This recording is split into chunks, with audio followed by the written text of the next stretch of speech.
Bharatiya Janata party जिला कार्यालय श्याम कमल में हार्दिक स्वागत करता हूं, अभिनंदन करता हूं।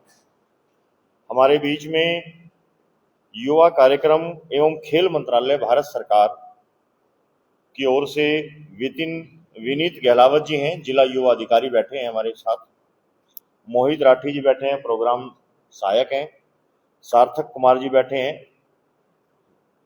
ये एक मेरा युवा भारत जो माई भारत करके एक डिपार्टमेंट है खेल मंत्रालय का, तो उसके तहत आज हम यहाँ पर एक प्रेस कॉन्फ्रेंस कर रहे हैं। मेरे साथ युवा भारत कार्यक्रम के रन फॉर यूनिटी जो मेन कार्यक्रम है हमारा, उसके जिला के संयोजक भाई कृष्ण छोकर जी हैं, उनके साथ सह संयोजक रेशमा राजपूत जी हैं, चांद भाटिया जी हैं। आत्मनिर्भर भारत के जिला के संयोजक नवीन भाटिया जी हमारे बीच में बैठे हैं। हमारे बीच में कृष्ण दुग्गल जी, नरेश बेनीवाल जी जो हमारे जिला के सचिव हैं, ये बैठे हैं। आज मैं जिस विषय पर आप सबसे बातचीत करने के लिए यहाँ बैठा हूँ, ये एक ऐसा कार्यक्रम जो हमारी आत्मा को, अंतर्मन को बहुत ज़्यादा झकझोर कर देने वाला और हार्ट टचिंग सब्जेक्ट है, दिल को छूने वाला। सरदार वल्लभ भाई पटेल जी जो भारत के पहले ऐसे गृह मंत्री रहे जिनको लौह पुरुष की संज्ञा दी गई, जिन्होंने पूरे हिंदुस्तान की रियासतों को एक करके अखंड भारत बनाया, प्रधानमंत्री भी बनाए, उप प्रधानमंत्री भी बने। उनकी 150वीं जयंती जो हम मना रहे हैं, जो भारतीय जनता पार्टी और सरकारी डिपार्टमेंट मिलकर, भारत सरकार मिलकर और भारतीय जनता पार्टी दोनों मिलकर, सरकार और संगठन मिलकर उसकी उस जयंती को, उसका जो स्वरूप है वो ऐसा कि यंग ब्लड गांव गांव, गली गली, कॉलेज में, चौपालों के अंदर उस महापुरुष की चर्चा हो, उनके बारे में जानकारी अधिक से अधिक लोगों तक पहुंचे। आदरणीय साथियों, ये केवल एक प्रेस कॉन्फ्रेंस नहीं जो हम प्रेस कॉन्फ्रेंस कर रहे हैं, ये आने वाले महीने में देश और हमारे क्षेत्र के अंदर शुरू होने वाली पदयात्रा की जानकारी देने का एक मंच है। यह राष्ट्र की चेतना को जगाने वाला अभियान है, जिसको हम सब भारतीय जनता पार्टी और सरकार दोनों मिलकर इस काम को कर रहे हैं। हम सरदार @150 यूनिटी मार्च की शुरुआत कर रहे हैं, उस महापुरुष को नमन करने के लिए जिन्होंने बिखरे हुए भारत को एक सूत्र में पिरोकर अखंड भारत का स्वरूप दिया। हम सब जानते हैं कि सरदार पटेल जी को लौह पुरुष के नाम से भी जाना जाता है, लेकिन उनके व्यक्तित्व की असली शक्ति केवल लौह जैसी दृढ़ इच्छा शक्ति नहीं थी, बल्कि उनका अडिग विश्वास था, भारत एक है, भारत अखंड है और भारत सर्वदा अखंड रहेगा। हम 2047 के संकल्प को, जो भारत का विकसित राष्ट्र बनाने का संकल्प हमारी सरकार ने लिया है, जिसको माननीय प्रधानमंत्री नरेंद्र मोदी जी आगे बढ़ा रहे हैं, उस संकल्प के साथ आदरणीय माननीय जो हमारे सरदार वल्लभ भाई पटेल जी रहे हैं, उनके कार्यक्रमों को लेकर हम अति आम जनता को जागृत करने के लिए, जागरूक करने के लिए इस कार्यक्रम को लेकर चल रहे हैं।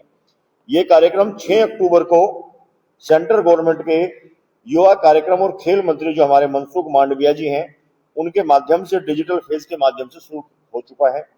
6 अक्टूबर से सोशल मीडिया रील प्रतियोगिता में सभी लोग हिस्सा ले रहे हैं, निबंध लिख रहे हैं, यंग लीडर्स प्रोग्राम जैसे प्रतियोगिता में भारी संख्या में जुड़ रहे हैं। इस अभियान के तहत सभी पंजीकृत प्रतियोगिताएं, डिजिटल गतिविधियां हमारे क्षेत्र के साथ साथ देश भर में माई भारत पोर्टल के माध्यम से होंगी और जो युवाओं को सक्रिय भागीदारी के लिए एक ही मंच उपलब्ध कराएगा।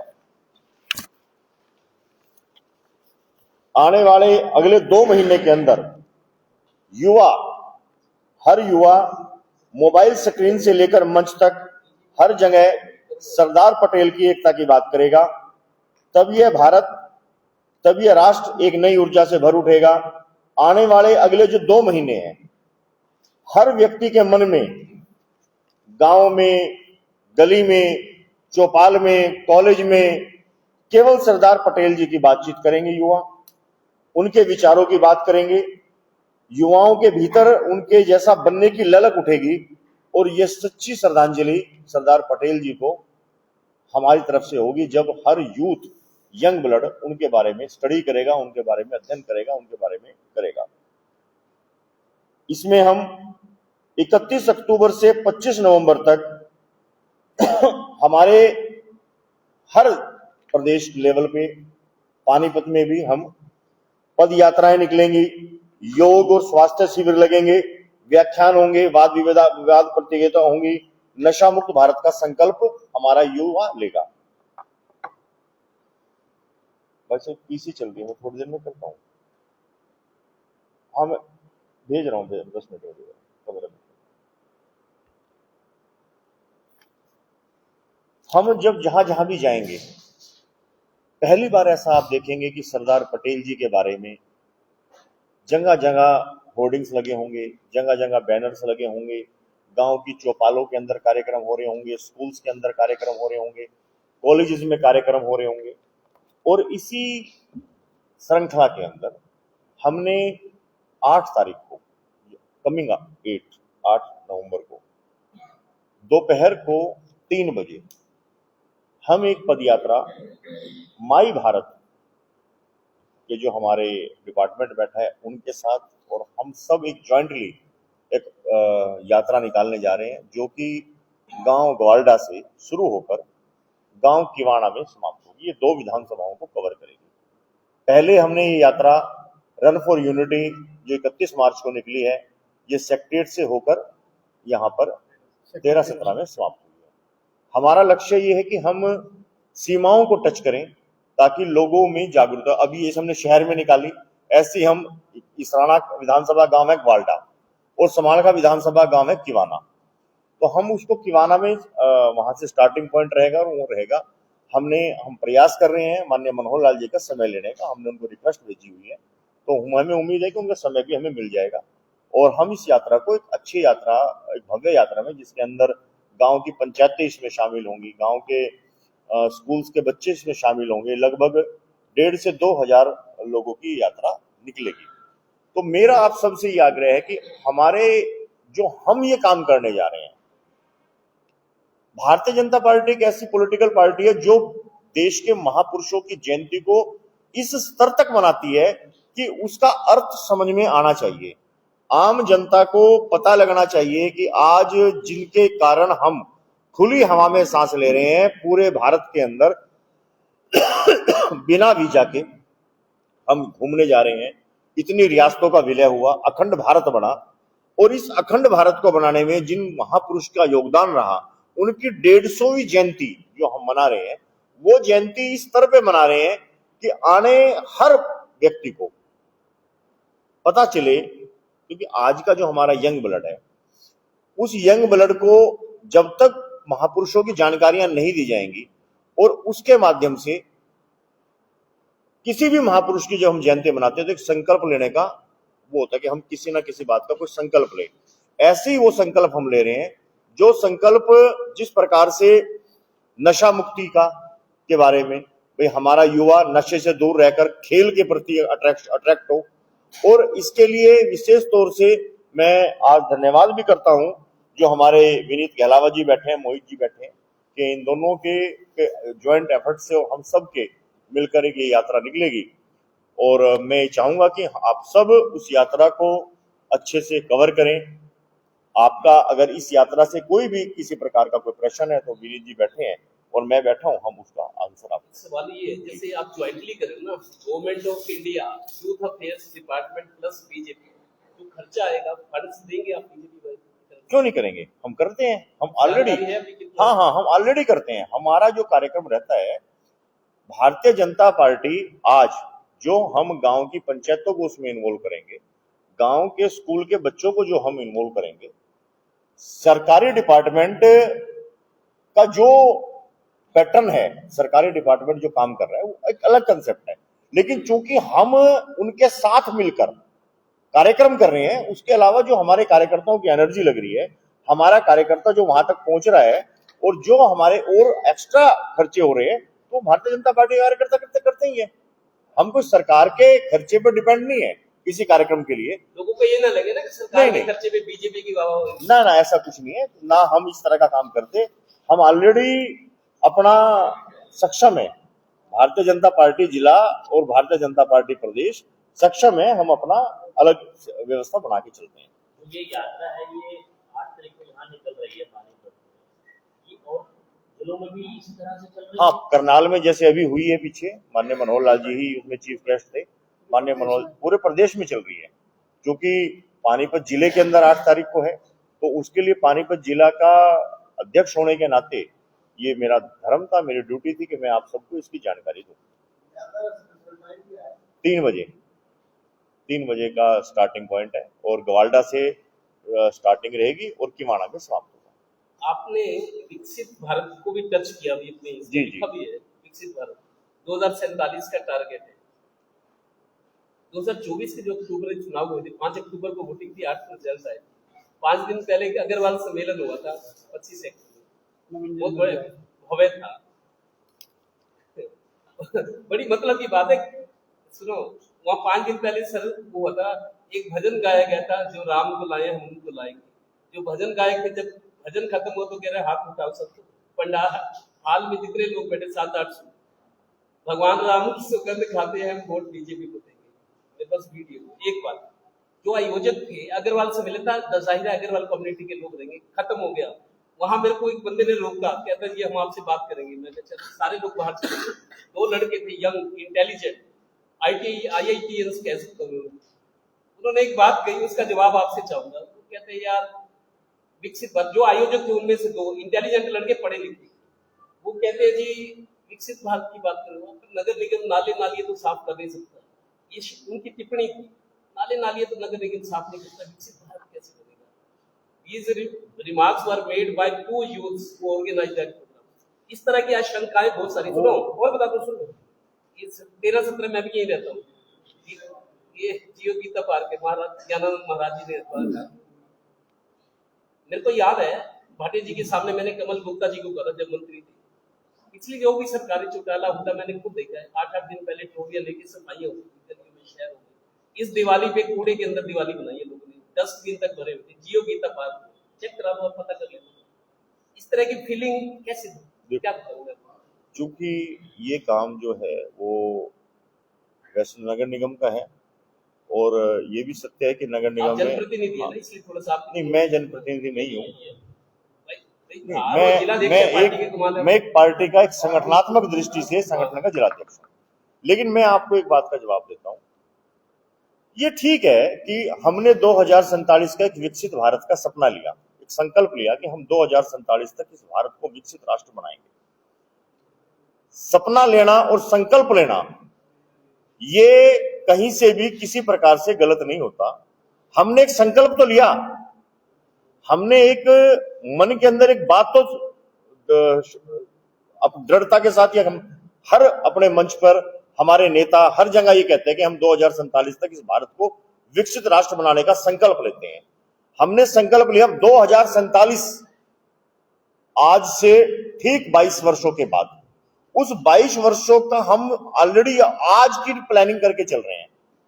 और जब कोई योजना बनती है, जब कोई, पहले योजना ही तो बनती है, पहले संकल्प लिया जाता है, फिर उसको हम पूरा करने के लिए और अग्रसर होते हैं। आज हम बात करते हैं भाई हम 2047 तक भारत को विकसित राष्ट्र बनाएंगे। उस विकसित राष्ट्र बनाने में जो जो कमियां रहेंगी, जो जो जिस तरीके से ठीक हो सकता है, आज सफाई का अगर सब्जेक्ट है इस शहर का, तो सफाई एक ऐसा सब्जेक्ट है कि जब तक व्यक्ति के मन के अंदर से, मेरे मन के अंदर से ये नहीं होगा कि मुझे स्वच्छ भारत अभियान में भाग लेना है, तब तक चाहे हम कितनी एनर्जी लगा लें, चाहे हम कितनी फोर्सेस लगा लें, जब तक व्यक्ति के खुद के मन में नहीं आएगा, जब मैं डस्टबिन के अंदर, अगर मैं डस्टबिन के अंदर या नाले के अंदर अपनी खाली पन्नियां डाल लूंगा, या मैं नाले के अंदर खाली बोतलें डाल लूंगा, मैं यहाँ पे किसी को क्लीन चिट नहीं दे रहा। लेकिन मैं ये भी कह रहा हूं कि जहां सरकार का दायित्व है नगर निगम का, वहां कुछ दायित्व जनता के भी, हमारे भी है, हमारी भी रेस्पॉन्सिबिलिटीज है। हम सब जब जो आज ये संकल्प लेके चल रहे हैं, जो पद यात्राएं निकल रही, जो ये जन जागरण अभियान चलेगा, ये क्रांति है।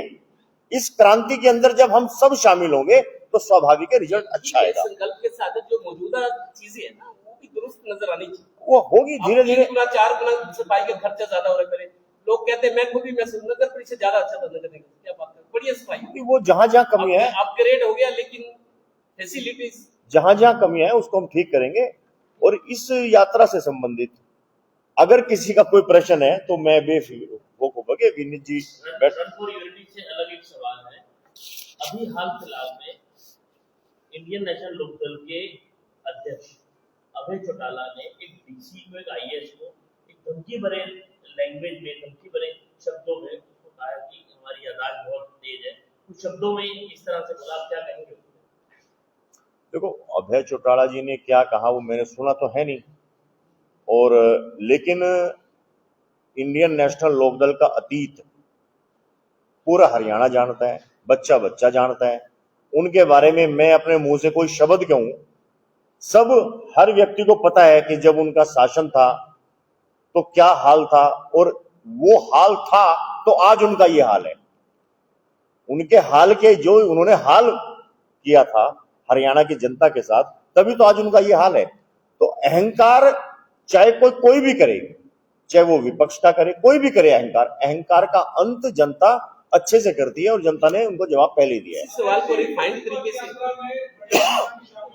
इसमें हाँ 100% सारे माननीय मनोहर लाल जी को हमने प्रार्थना की है इस यात्रा में शामिल होने के लिए।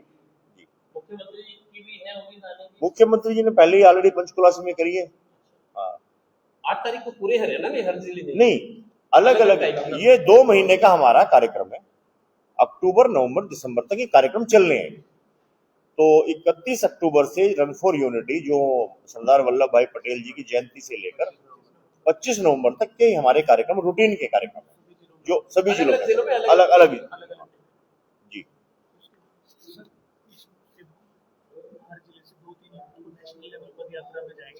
आप अभी विनीत गहलावत जी भी कुछ जानकारी इस कार्यक्रम की आपको दे रहे हैं। माननीय अध्यक्ष महोदय, कार्यक्रम के माननीय अध्यक्ष महोदय, कार्यक्रम के हमारे संयोजक व अन्य उपस्थित पदाधिकारी व हमारे सामान्य पत्रकारों को मेरा नमस्कार। अध्यक्ष महोदय ने ज्यादातर जितनी भी सूचनाएं थी, जो कुछ बताना था बता दिया है। इसमें मैं एक और चीज अपनी तरफ से जोड़ना चाहूंगा कि जिला स्तरीय जितनी भी पद यात्राएं जब समाप्त हो जाएगी, संपूर्ण हो जाएगी, फिर हर एक पद यात्रा से 2 से 5 युवाओं को एक राष्ट्र स्तर की पद यात्रा जो कार संबंध गुजरात से एकता नगर तक जाएगी, उसमें सम्मिलित होगी। ये यात्रा आगे नवंबर और दिसंबर के माह में, जैसे अध्यक्ष जी ने बताया, वो कार्यक्रम वो फिर आगे चलेगा। इस दौरान साथ ही साथ जो हमारे कार्यक्रम थे, स्वच्छता का काम हो गया, वह और जितने भी अध्यक्ष जी ने बताए, वो भी इसके साथ चलते रहेंगे। जो मैं समझता हूँ, ये मेरा एक ओपिनियन आप समझ सकते हैं कि पटेल जी ने एक ऐसा कार्य किया था, और वो भी इतने साल पहले किया था कि हमारी 562 रियासतें थी, उनको जोड़ा था, जो कि उस समय करना बहुत ही एक बड़ी चीज थी। आज के दिन तो हमारे पास एक दूसरे को संदेश भेजने के लिए व्हाट्सएप का माध्यम है, इलेक्ट्रॉनिक माध्यम है, उस समय नहीं होते थे। तो शंकाएं दूर इतनी आसानी से नहीं होती थी। आप कोई अगर मन में कोई भ्रम बिठा ले तो बैठ ही गया, अब तार दिल्ली पहुंचने में तो समय लगेगा।